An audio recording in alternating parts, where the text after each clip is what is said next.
But I really did see a gap. Really, that's where I started. All the nonprofits I've started, and I see a gap, and I of course want to fill it. I'm a gap filler. Mhm. So I was actually working with a lot of business owners in commercial insurance world, and a lot of them would have one major disaster or catastrophe happen, and they didn't always have the funds to back up to make sure that their family was financially stable or their business was financially stable if they were being pulled away from their business.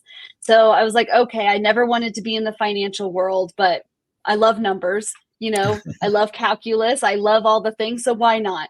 So I started really searching for ways that business owners could really invest into something, have their money grow that wasn't the market, safe from loss, but when those disasters happened, which they inevitably do in life, that's why it's called life, we Mhm. actually have the access to those funds so that we can handle whatever comes at us without completely devastating us, families, or our businesses financially.